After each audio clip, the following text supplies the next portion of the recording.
Okay, we're back with another landscape history and integrity. Uh, Having integrity in whatever we experience is critical to having a good experience.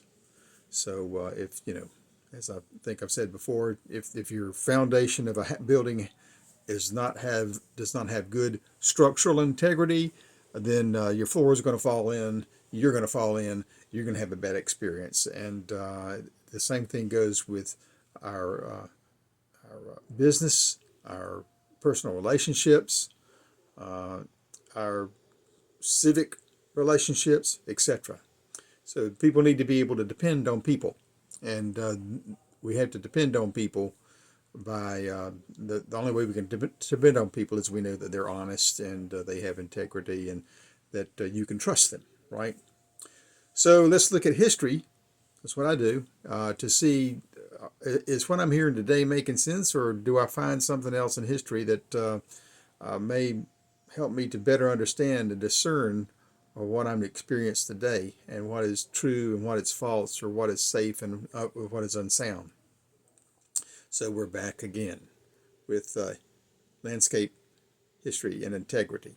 And as I've mentioned in my previous video, I'm not here to react to what's going on in the news. I'm here to because I enumerate about what's going on in the news. I ponder about it and I think about, well, how does that affect my life today? And I'm thinking maybe others may find some interest in my thoughts on this and how things affect them. So uh, my last video was on bubbles, economic bubbles in particular. And there's a related topic that actually is where I even got to the bubble. It was about the Cantillon effect. And the Cantillon effect is something that was brought about, authored by an economist named Richard Cantillon, and he was an associate of John Law. And you can check my video on bubbles, and you'll hear about John Law in that. And I can put things. If you look down underneath the video, you'll find a video about John Law, etc. But anyway, and the bubble of the what do you call it, the Mississippi bubble.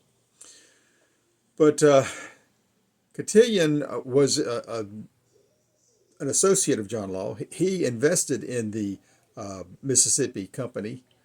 He knew that it was a scheme. He knew that it was unsound. And the reason is Law's ideas was to flood the market with money. And having a lot of money there meant that people had money to spend. So we hear economists talking about velocity when they're talking about money supply. They talk about velocity, and it's sort of like, well, let's see. If I have the more money I have in my pocket, the easier and faster I'm willing to spend that money. Right? That's the general human attitude. So that's the way I see it. The more money I have in my pocket, the easier and quicker I'll take it out and spend it on something. And the more likely I'll spend it on something frivolous rather than something essential, right? So you have a lot of money, you'll spend it. And we found this being proposed and facility. We've seen it being used in our recently, right now, frankly. A lot of the money that we give, our government likes to give away to everybody else in the world is probably less to do with the generosity of our American government, who has no business, frankly, taking my future taxes, because they've already used my previous taxes, right? They're not. They have no business taking my or your future taxes and sending them over there to somebody across the seas, who we'd be glad to help, but we're already broke. But Anyway, they're creating money is what they're doing, and they create the money by selling the treasuries, and so that puts money into the market. Somebody, the crooks that get the money across the sea, who don't give it to the people who they're supposed to be given to, the oligarchs, etc. They're still, spending their money. They're just spending it on mansions and yachts and fancy cars. And while the poor guy in the street that we thought we were sending our money, that we're told we're sending our money to, they're getting very little. But so that's one way to put money out there, to create that velocity, to keep the things flowing. That's quantitative easing is helps that along. We've heard of the term helicopter money. That we've heard that a lot here recently. The PPP loans of the great health crisis of what was it? The last few years that we were told was a crisis, and was supposed to kill everybody, and it was basically the flu. That's my opinion, and many other medical people's. But PPP loans, that guess what? As long as you did things legally, you don't have to pay them back. Now, unfortunately, there are people who took even more PPP loans, who were doing things illegal, like claiming that they had more employees than they actually had, or claiming that they had more companies than they actually had. So there were people who did illegal stuff and got plenty of PPP loans. In a way, the government didn't really care. They were glad to shove that money out there so that we'd have money in the economy, which has been slowing down forever here. And now, of course, some of those people they're starting to prosecute people who did illegal stuff. But the money got out, so that's the good thing, right? That's what they really wanted to do. So that's what it's about: getting having a lot of money out for the population to use. Because if they have, John Law felt that the French, if he could put money in people's hands, then they'd have money to spend on product, and also money to invest in his Mississippi company. Again, see that other video about that. But Richard Cantillon wrote an essay. Let's see here. An essay on the nature of trade in general. And it was written about 1730 and circulated around, and it finally got published in 1755. But he, as I said, was part of the Mississippi Company. He bought early, which is the thing to do, right? You buy early and you sell. You buy early and buy low, and then you sell high. But he was able to get out before everything went to hell in a handbasket, and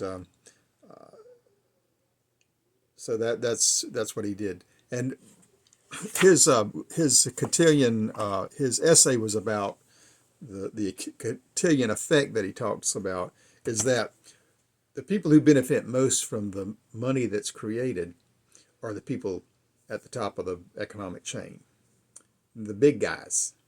You might remember, if you're old enough, or you might just heard of it. The big thing back during the Reagan administration back in the 80s was the trickle-down effect.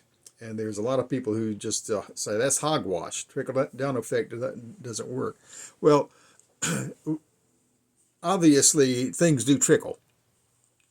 It's just that it doesn't trickle the way one might expect. So when $100 gets printed, the guy at the bottom of the chain, economic chain, isn't getting the same effect out of that $100 as the guy at the top. So the guy at the top, he goes out and he gets the money first. He's the guy who has special relationships with the banks and things like that. He's going to get a lower interest rate that he has to pay because he's a special guy and they do special things with him. The guys at the bottom of the economic chain, well, us guys, we're not as trustworthy because we have less money, and we're going to have a harder time maybe paying things back in general. We're not going to make $100 million, so they're going to charge us a little bit more interest for things. And again, so that means that I take out a loan to do something with my business, and I have to pay more interest. That means I get less money. That means instead of me going to a steak restaurant, I end up going to Burger King. And the guy at Burger King, instead of getting paid $20 an hour and getting a 20% tip, he's getting paid $8 an hour and no tip.